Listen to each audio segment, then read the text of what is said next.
y también a la novia de nuestro hermano José.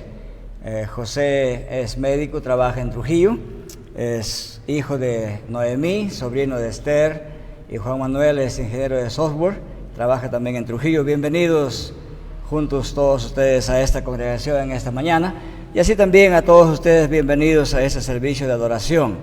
Estamos en esta parte que le llamamos a veces central, que se trata de la exposición de la palabra de Dios. Estamos siguiendo toda una serie de exposiciones sobre esta epístola del apóstol San Pablo a los romanos. Y en la primera parte de esta epístola, del capítulo 1 hasta el capítulo 3, versículo 20, trata un tema general el apóstol Pablo. Y el tema general es que existe una universalidad del conocimiento de Dios. Hay una universalidad de la realidad del pecado. Y también hay una universalidad de la realidad de la condenación. De este tema nos habla el capítulo 1, el capítulo 2, hasta el versículo 20 del capítulo 3. Estamos ahora en el capítulo 2, hemos leído hasta el versículo 11. La semana pasada tratamos los versículos 1 al 5 del capítulo 2. El día de hoy avanzaremos del versículo 6 hasta el versículo 11. Y la semana pasada, en los capítulos 2, versículo 1 al 5, tratamos el tema de los judíos frente al juicio de Dios. Y dijimos que el juicio de Dios es justo, que el que practique el pecado, sea judío o sea gentil, no escapará del juicio de Dios. Dijimos también que por su bondad Dios retarda su juicio, no porque se haga de la vista gorda frente al pecado, sino que nos da un tiempo en su bondad y paciencia para que procedamos al arrepentimiento. Y finalmente el versículo 5 enseñó que si alguien no se arrepiente, todo lo que hace es acumular un montón de ira de Dios para el día del juicio final. Eso enseñaban los versículos 1 al 5. En esta oportunidad el apóstol San Pablo, en los versículos 6 al 11, trata un siguiente tema conectado con el juicio divino. Y el tema es que Dios es imparcial en su juicio final. Bien, alguien se preguntará, ¿y por qué alguien tiene que hablar sobre juicio final? ¿No sería más bonito hablar sobre el amor de Dios, sobre su bondad, sobre su bendición general? Que Dios se alegra con nosotros y que cada vez que nosotros nos alegramos, Dios también está alegre. ¿No será mejor tratar de eso en lugar del juicio final de Dios? Miren, todo ser humano no vive a la deriva en general. El más holgazán de la humanidad tiene una pequeña idea de lo que será su futuro. El más perezoso mental, si hubiere alguien así, tiene una idea de cómo será el próximo año y cómo será de aquí a unos 30 años. Y aunque a veces ese plan no está escrito hacia el futuro, va haciendo cosas para el futuro, ¿verdad? Celebra sus cumpleañitos, hace su fiestita, compra su carrito, su casita o terrenito, y espera 10, 15 años para construirlo. Y luego que ya tiene el terrenito, está pensando en la parejita y así. Es decir, todo ser humano, por más desorganizado que sea en su vida, tiene algún plan para el futuro. Solo que ese plan, en la mayoría de seres humanos, se inicia en esta tierra y termina en esa tierra. Pablo dice, pobrecitos aquellos que todo lo que pueden hacer es mirar a la tierra y mirar su vida en la tierra. Pablo quiere que los cristianos en Roma y a través de ellos nosotros los cristianos hoy tengamos claridad sobre el evento más importante del futuro, para que ordenemos nuestra vida hoy conforme a lo que se viene en el futuro de parte de Dios. El apóstol San Pablo no quiere que vivamos como un pequeño animalito, con un cerebro muy pequeñito, o quizás sin cerebro, como la estrella de mar, llevada por donde quiera que le lleven sus instintos bioquímicos y neurofisiológicos naturales. Quiere que pensemos más allá de eso, como criatura de Dios que somos. Y entonces, por esa razón, Él habla que nuestra vida tiene que ordenarse como esa gran realidad que existe, que un día habrá juicio final. Pablo no quiere que pensemos que todo lo que hay es lo que vemos o lo que somos aquí y ahora. Entonces, ahora Pablo dice, sí, habrá este juicio final, pero nos da una gran verdad de consuelo a los cristianos. Y dice, en ese juicio final, Dios será imparcial, porque en Dios no existe ninguna pizca de imparcialidad. Esto es de gran esperanza, porque mientras vivimos aquí y ahora, por todo lado en nuestras vidas vemos parcialidad. Parcialidad en la forma como el maestro trata a sus estudiantes. Parcialidad en la forma como aún padres cristianos tratamos a los hijos. Parcialidad en cómo el jefe del trabajo trata a sus obreros. Parcialidad cuando nosotros emitimos opinión sobre otros. Casi todo lo que vemos en nuestro mundo es un reinar de la parcialidad. Pero Pablo nos consuela con esta gran promesa futura. Habrá un juicio, este juicio será severo, pero el que va a juzgar es imparcial. Ese es el tema de esta mañana, en los versículos 6 al 11. El juicio de Dios es imparcial. ¿En qué sentido es imparcial? Que el castigo que Dios pondrá sobre cada persona será un castigo que corresponda a las obras que ha hecho esa persona. Ese es el estándar. Esa es la norma. Estándar significa norma. A cada uno Dios le pagará conforme a sus obras. No conforme a lo que Dios se imagine acerca de cada uno, sino en correspondencia con los hechos. Y esto es un mensaje al judío y al gentil. El judío conocía bien este concepto de la imparcialidad de Dios. Ya en el Antiguo Testamento se decía así, por ejemplo: tuya, oh Señor, es la misericordia, porque tú pagas a cada uno conforme a su obra. Isaías 62, 12.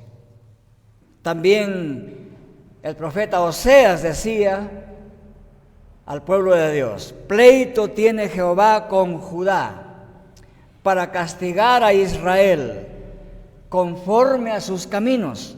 Camino significa modo de vivir, conforme a su conducta y conforme a su obra. Entonces, los judíos sabían que Dios es imparcial. Y Pablo les dice: miren, judíos, y miren, cristianos, Dios no ha dejado de lado esta conducta justa. Él seguirá siendo imparcial hasta el final. Y Cristo mismo encarna esta imparcialidad y le anuncia a su pueblo así: porque el Hijo del Hombre vendrá en gloria, en la gloria de su Padre, con sus ángeles, y entonces pagará a cada uno conforme a sus obras.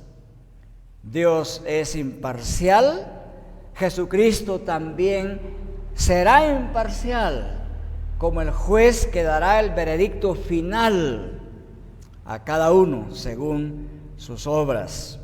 Y el apóstol San Pablo, en otro pasaje dirigido a la iglesia en Tesalónica, les dice así: y no es maravilla, porque el mismo Satanás se disfraza como ángel de luz. Así que no es extraño si también sus servidores, o sus seguidores, o discípulos, se disfrazan como siervos de justicia, cuyo fin será conforme a sus obras. O sea, no solamente Dios juzgará a las personas, a los seres humanos, de manera justa y equitativa conforme a sus obras, sino también al propio Satanás lo condenará sin parcialidad. Pablo mismo, cuando implora a Dios por la deslealtad de algunos de sus compañeros, Pablo tiene ese mismo concepto, que Dios pagará a cada uno según sus hechos.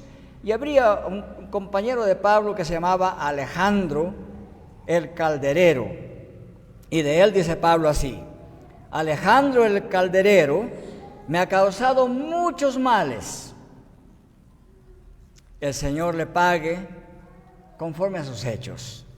Claramente el apóstol San Pablo tiene un concepto bien elaborado, bien convencido de que Dios aplicará su justicia de manera equitativa, porque en Él no existe parcialidad.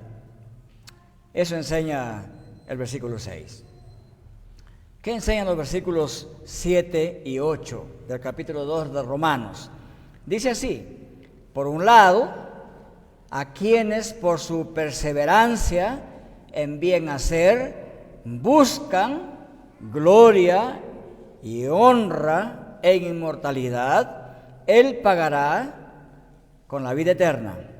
Pero por otro lado, a quienes se caracterizan por su egoísmo y no obedecen a la verdad, sino que obedecen a la injusticia, habrá ira y enojo.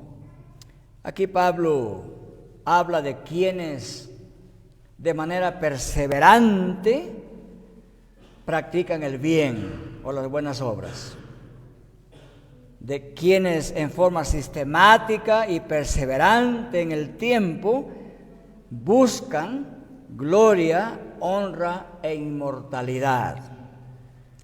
Ustedes han escuchado los famosos planes de vida de los gurúes de la moderna administración, ¿verdad?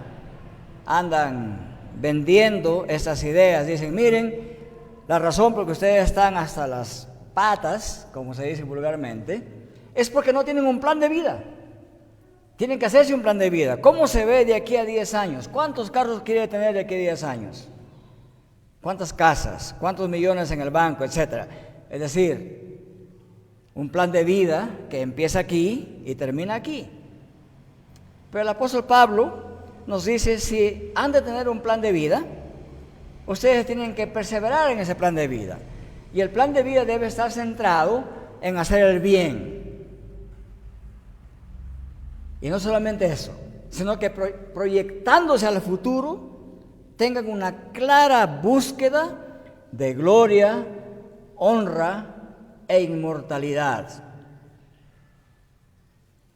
Porque si usted tiene esa cosmovisión, que su plan de vida no se agota en este pequeño pedazo de mundo en el que vivimos, si su cosmovisión va más allá a lo que podríamos llamar excelencia espiritual, excelencia moral, entonces si usted tiene esa mentalidad fijada en los valores de excelencia divina, como gloria, honra e inmortalidad, entonces, si usted tiene esa cosmovisión y persiste en ella, Dios le concederá vida eterna.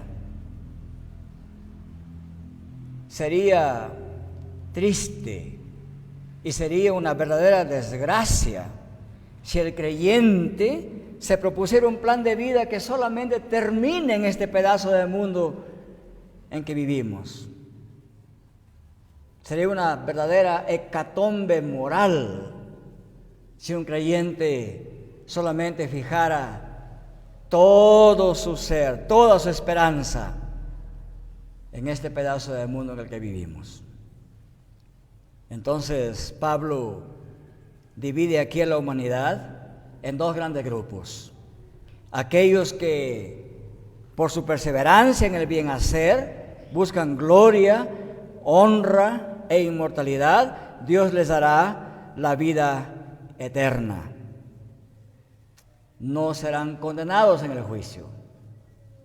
Tendrán gloria, tendrán honor de parte de Dios, tendrán inmortalidad de parte de Dios. A veces, cuando en estas categorías de gestión moderna se habla de buscar la afirmación de los demás, la alabanza de los demás, que hablen bien, que hablen bonito de nosotros. Y por supuesto un cristiano jamás podría estar en contra de que se hable bien uno de otro. Es más, la Biblia enseña que no debemos pensar el mal acerca de los demás. Zacarías es muy claro en eso, aún en el Antiguo Testamento. O sea, no estamos aquí diciendo que un creyente no aspire a que reciba alabanza, honores en esta tierra. Eso está muy bien, pero eso no es lo único que un cristiano puede buscar. Eso solamente es un pequeño sabor de lo que debemos buscar más a un nivel elevado: gloria, honra e inmortalidad de parte de Dios.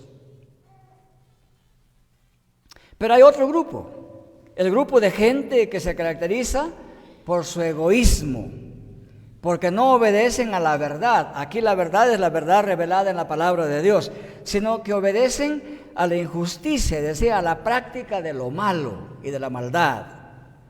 Para ellos, Dios les tiene reservado ira y enojo, es decir, condenación. Entonces,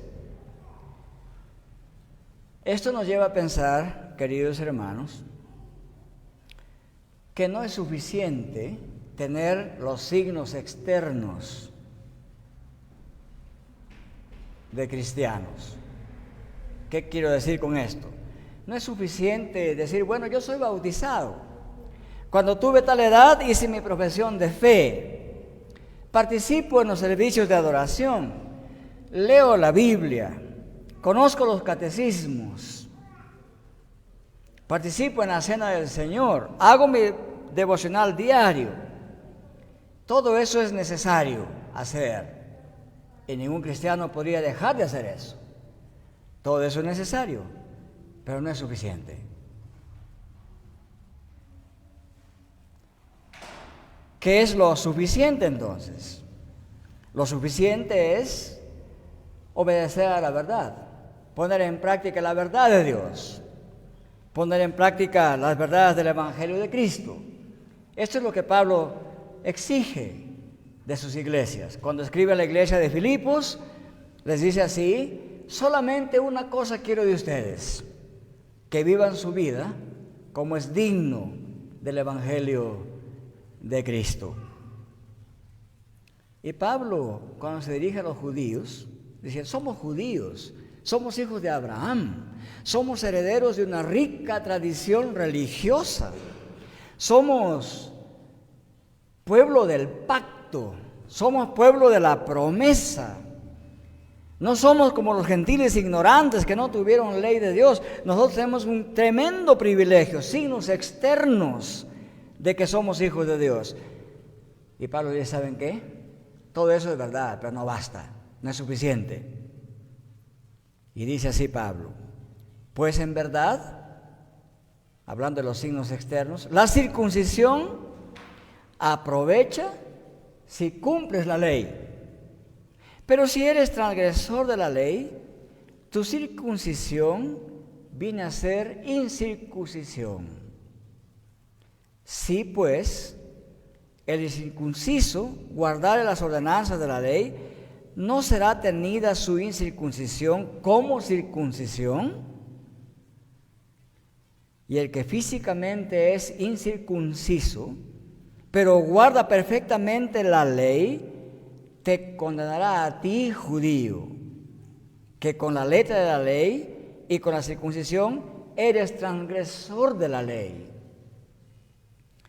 En otras palabras, lo que cuenta para que Dios le dé honra, gloria y eternidad y aprobación y le dé la bienvenida a su reino, lo que cuenta es que tenga las señales externas y al mismo tiempo que tenga las señales internas, la obediencia y la práctica de la palabra de Dios. Tremendo desafío, ¿verdad?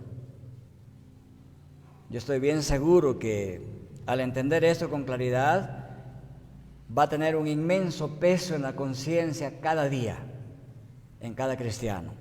Cada cristiano tenemos que decir cada día, gracias Padre, porque tengo las señales externas de ser cristiano. Soy miembro de una iglesia, vengo a los servicios de adoración, tengo la palabra de Dios.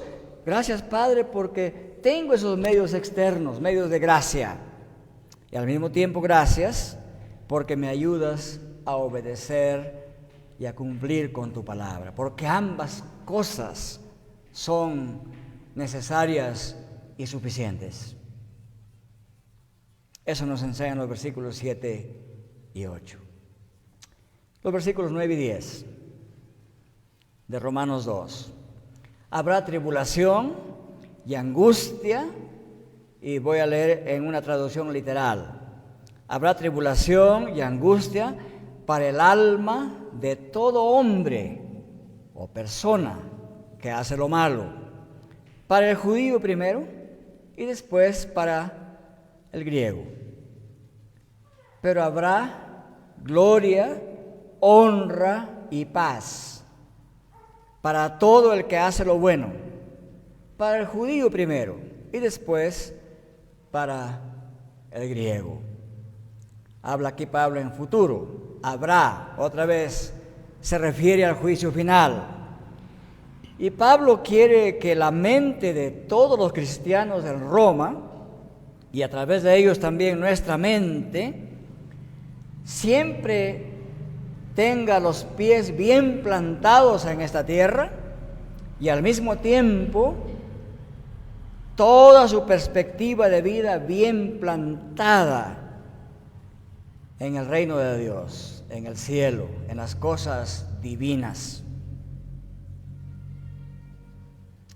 No es que cada creyente es un monstruo que camina con los pies en la tierra y su mente en el cielo, y no importa si se tropieza o no aquí en la tierra. Esa no es la idea de un cristiano que practica la ley de Dios. Un cristiano que practica la ley de Dios es alguien que tiene un diagnóstico claro de lo que pasa alrededor del mundo, que ponemos atención, que somos responsables con la vida que llevamos y desempeñamos aquí y ahora, y que todo lo que hagamos aquí y ahora lo hagamos como si Dios es nuestro jefe soberano, como si Él nos está viendo cada día. No es que el cristiano solamente piense en el cielo, no. Vive en la tierra, busca la excelencia moral en la tierra, busca la excelencia laboral en la tierra, busca la excelencia paternal o filial en la tierra, pero no se queda ahí. Todo esto lo hace como resultado de que está buscando las excelencias espirituales del cielo.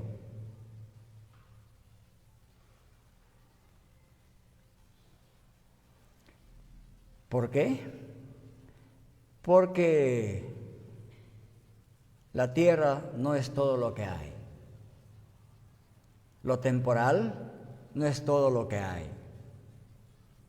Si pensáramos que todo lo que hay es lo que hay aquí en esa tierra, seríamos los más dignos de misericordia.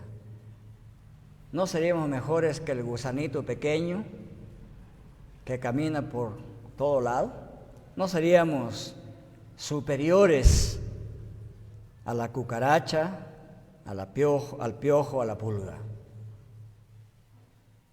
Pero Dios nos ha creado a su imagen y semejanza. Nos ha creado con esa simiente interna en la conciencia de poder elevarnos y mirar a las cosas de Dios.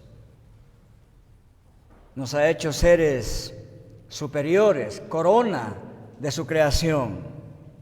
Por lo tanto, tenemos que mirar hacia Dios, porque habrá ciertamente esta tribulación, esta angustia, este sufrimiento eterno con la condenación eterna. Este sufrimiento intenso al que Dios someterá será a este grupo de personas que persistentemente, impenitentemente se empeñan en practicar lo malo. Y aquí no se refiere solamente al alma, en el sentido que sea la parte espiritual del ser humano, sino a la totalidad de la persona. En el estado futuro, los buenos y los malos existirán como cuerpo, alma, como una sola unidad. Los creyentes con cuerpo, alma glorificados. Los no creyentes con un cuerpo también indestructible y de manera eterna sufrirá esa angustia y ese dolor que habla aquí Pablo. Y dice el apóstol San Pablo que aquellos que persisten en su pecaminosidad, persisten en su desobediencia a la ley de Dios, ellos tendrán tribulación y angustia. Pero los que persisten en el bien hacer, por segunda vez aquí en los versículos 7 y 8 decía que tendrán honor, gloria y también vida eterna. Y ahora dice, tendrán gloria, honra y paz. Añade paz. Añade paz Pablo para describir este estado de bendición incomparable que tendrá el creyente en el cielo después que Cristo haya emitido su sentencia. Y esto será, si habrá dolor y angustia, en primer lugar estará ahí el judío y luego el que no es judío. Y si habrá honra, y si habrá paz, y si habrá también gloria, ahí estará primeramente el judío y luego el griego. En otras palabras, sea usted judío o griego, sea usted de cualquier nacionalidad, eso no será un criterio para que Dios nos juzgue. El criterio será si hemos persistido en hacer el bien como producto de nuestra fe en Dios y en la gracia de Cristo. Eso es lo que cuenta. No cuenta la nacionalidad, no cuenta la pinta personal. Y el versículo 11 va a explicar eso con más claridad. Todo lo que cuenta para Dios es cómo te has desempeñado en tu cumplimiento de la palabra revelada de Dios. Cómo has persistido en hacer el bien como producto de la gracia de Dios. Porque dice la palabra de Dios que somos salvos no por obras, sino mediante la fe en Cristo. No por obras para que nadie se gloríe, Y luego dice, porque fuisteis creados para buenas obras, que Dios estableció desde antes de la fundación del mundo. Y finalmente, ¿qué nos enseña el versículo 11? Pablo dice, miren, así será el juicio. Habrá honor, gloria, inmortalidad y paz para los que no solamente conocen la palabra de Dios, sino que al mismo tiempo la practican. Y todo lo contrario, angustia y dolor para el que, aunque conozca la palabra de Dios, no la practica. ¿Y por qué será así? Dice Pablo. La respuesta está en el versículo 11. Porque no existe parcialidad o favoritismo en Dios. Entonces, Pablo concluye esa sección de los versículos 5 al 11, afirmando que en el juicio final, Dios tratará a cada ser humano con el mismo estándar, con la misma norma. Y aquí el término imparcialidad o favoritismo es la traducción de un término hebreo muy interesante, que en el Antiguo Testamento Dios le advertía a los jueces y les decía en resumen así: miren, jueces de esta tierra, no traten en el juicio a las personas según los conozcas, no los trates según su rostro, según su cara. El favoritismo en la Biblia consistía en que algunos jueces a sus conocidos y amigos conocían bien su rostro, los trataban complacientemente, y a esos desconocidos les aplicaban la ley. El Antiguo Testamento lo dice en estas palabras: no harás injusticia en el juicio, ni favoreciendo al pobre, ni complaciendo al grande. Con justicia juzgarás a tu prójimo. Levítico 19:15. También decía el Antiguo Testamento: no hagáis distinción de persona en el juicio. Hacia el pequeño como al grande oiréis. No tendréis temor de ninguno, porque el juicio es de Dios. Y si Dios es imparcial, el juez tiene que ser imparcial. Y la causa que os fuere difícil, la traerás a mí, y yo la oiré. Deuteronomio 1:17. También dice el Antiguo Testamento: no tuerzas el derecho. Y aquí hay una broma que se hace, no sé si en honor o deshonor a los jueces y en general a los que se llama hombres de derecho. Porque les preguntan: ¿qué estás estudiando? Y los honestos dicen que responden así: estoy estudiando derecho para salir torcido, ¿no?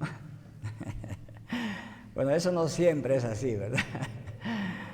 Pero esa es la broma que se hace de vez en cuando, ¿no? No tuerzas el derecho, no hagas acepción de personas. Esa es la palabra. Acepción de personas significa: no determines tu sentencia por cuánto conoces a esa persona o cuán amiga o amigo es esa persona de ti. Ni tomes soborno. Miren que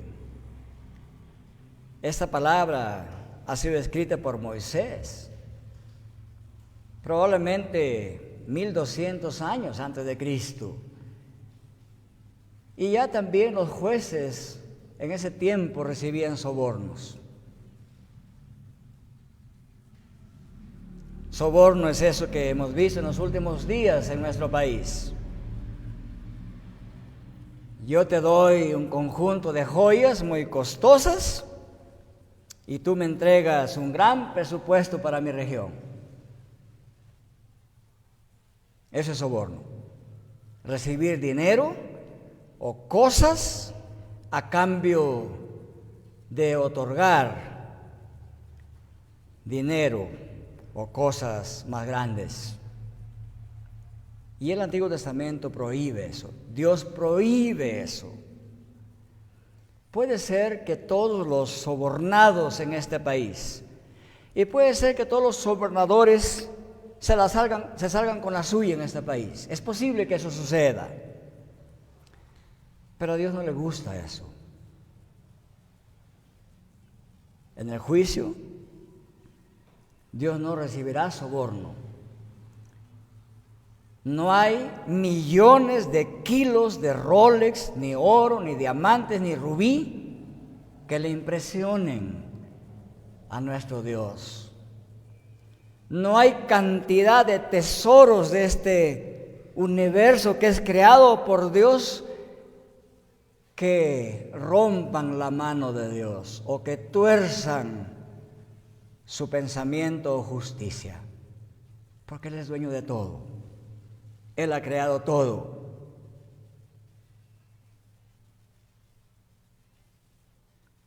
Y Pablo dice que por ganar el amor de Cristo, todo lo que él valoraba como judío, buen fariseo, todo lo considero como excremento, dice literalmente, o basura, para ganar el amor de Cristo. No tuerzas el derecho, no hagas acepción de personas, ni tomes soborno, porque el soborno ciega los ojos de los sabios. Qué gran verdad, ¿no? Y pervierte las palabras de los justos. El soborno nos enceguece, nos entorpece, nos hace tontos. Y nos hace decir tonterías en público, a los chicos y a los grandes. He recibido estos Rolex en calidad de préstamo. ¿Quién cree eso en el Perú? ¿Ah? ¿Verdad? Es porque el soborno nos enceguece, nos hace tontos, insensatos, pervierte las palabras, aún de los justos. Por eso dice Pablo, no recibas coima. Muy bien, en estos tres pasajes del Antiguo Testamento que hemos leído, favoritismo, distinción de persona o acepción de persona, significa que alguien para decidir está mirando de quién se trata. Es el señor fulano de tal. No importa lo que haya hecho, tengo que declararlo no culpable. A veces, de vez en cuando en el mundo, la gente se alegra cuando una corte declara culpables a peces grandes y gordos, como decimos. Hace un par de días, en la Corte Suprema, la Corte de Nueva York, declaró culpable al expresidente Donald Trump de 34 acusaciones. En todas ellas el jurado dijo culpable. Veremos si hacen lo mismo las cortes con el famoso Hunter Biden, el hijo del actual presidente Joe Biden. Está por verse. Pero cuando una corte se piensa que ha actuado con justicia y ha condenado a grandes, por supuesto que hay motivo para esperanza, ¿verdad? Entonces, el favoritismo es eso. torcer el derecho por soborno o porque conoce a una persona. Y en esta tierra, en este país, en el nuestro, el favoritismo es muy común en las cortes de nuestro estado peruano. El soborno es casi la regla general, tanto en el Ministerio Público como en el Poder Judicial. No es un secreto eso. Lo sabe la persona común. Quizás los que más lo conocen son los abogados, litigantes. Salen tristes, molestos de la corte cuando un juez, teniendo todas las pruebas que ameritan condenación, declaran no culpable al malhechor.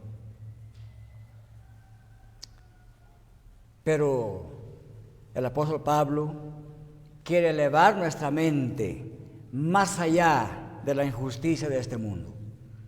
Y nos dice, ¿saben qué? Todos ustedes un día van a comparecer ante el tribunal de Cristo y serán juzgados. Pero el que va a juzgar es justo. Juzgará con justicia, porque en Dios no existe ninguna posibilidad de ser parcial. En Él no existe parcialidad. Es completamente imparcial. Esa es la gran esperanza de los cristianos. Quería citar a un autor aquí.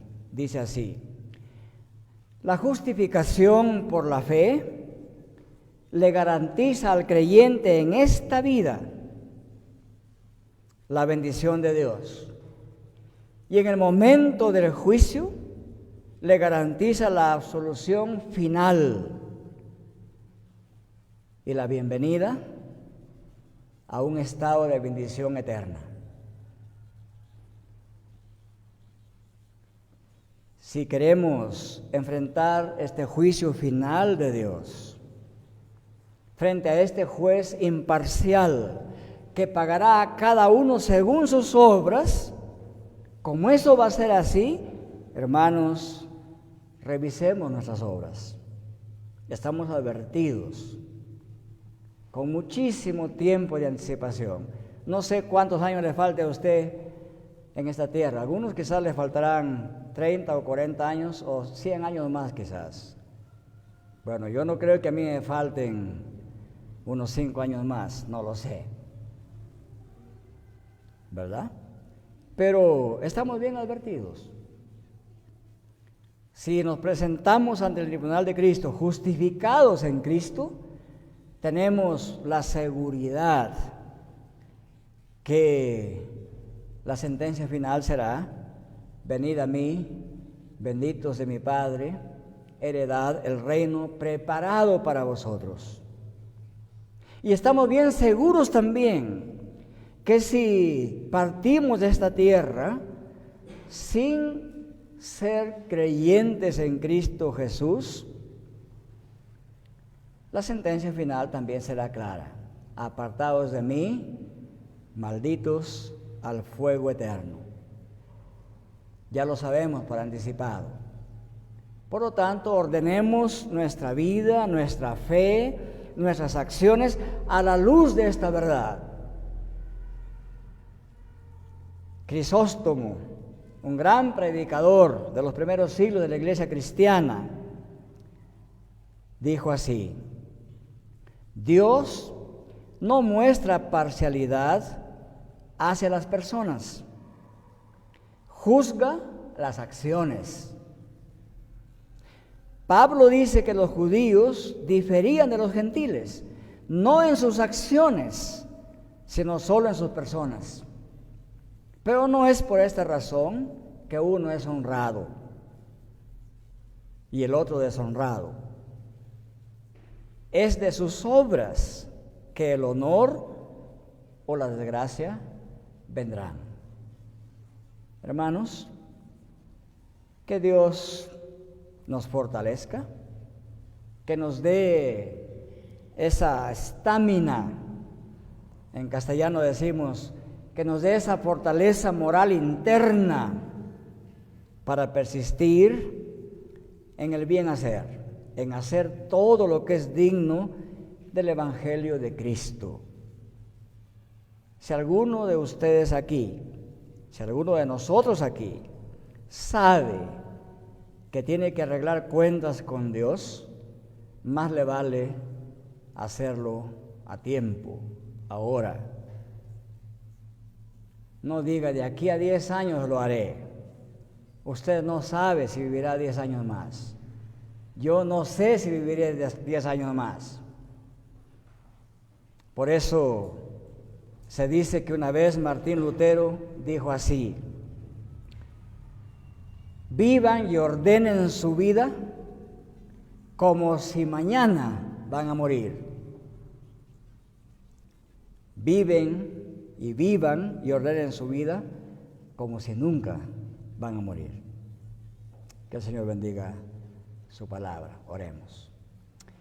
Nuestro Dios y nuestro Padre, le agradecemos por la franqueza con que está escrita su palabra.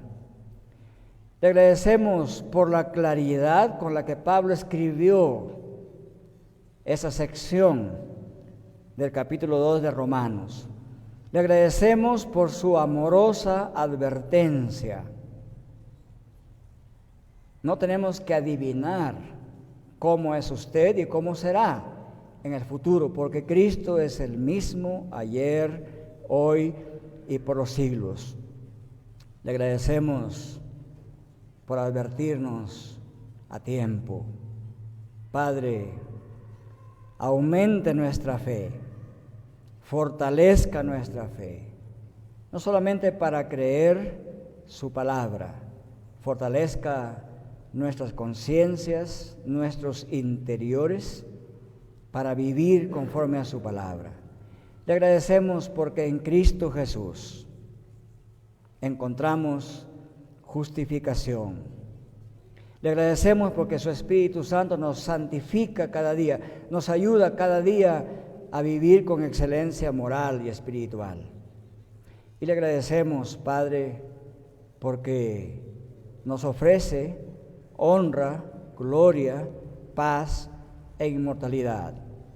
Ayúdenos, Padre, a ordenar nuestra manera de ser, de actuar y de pensar conforme a esta revelación que se nos da en su palabra, para que lleguemos preparados ante su tribunal, preparados para recibir este honor, honra, gloria y paz por la gracia de Dios en Cristo Jesús, en cuyo nombre oramos.